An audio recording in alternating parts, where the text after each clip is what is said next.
Light gray text is plaguing many designs today. Designers often use light gray to differentiate their secondary text from primary text. However, this makes the secondary text very hard to read. Why do designers use light gray text then? Most traditional fonts only have two font weights available, regular and bold.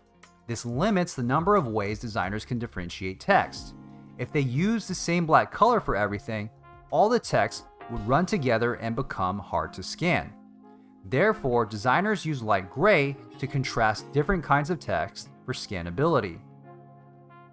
Instead of using traditional fonts and light gray text, you should update your font and start using a light font weight for secondary text. In this example, you can see how the metadata has light gray text, but is hard to read. This might look good to some designers, but users will struggle to read this, especially if they have any visual impairment. If you take the same design and apply a light font weight instead, you will notice the difference in contrast and readability. Users can differentiate the kinds of text and read it easily at the same time. The designer doesn't have to adjust to a lighter gray to achieve this effect.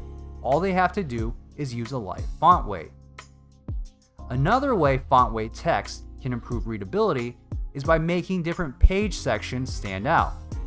A page with multiple sections will have headings and subheadings. However, most designers will use the same bold font for every kind of heading. This makes it hard for designers to differentiate between sections and subsections because all the headings look the same. With variable font weights, you have the option to use a semi-bold font weight for your subheadings. Or you could use a medium font weight to make your subheadings contrast more.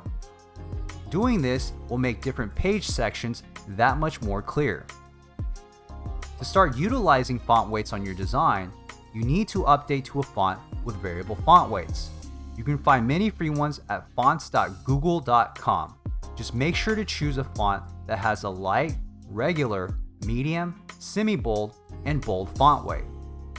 Then you need to apply a light font weight to your secondary text, such as metadata, captions, and subtitles. If you have any subheadings, you should use either a semi-bold or medium font weight for them. And finally, use a bold font weight for any primary headings and titles. By using variable font weights, you'll greatly improve the text readability and scannability for your users. Thanks for watching. For more videos like this, subscribe to UX Movement TV.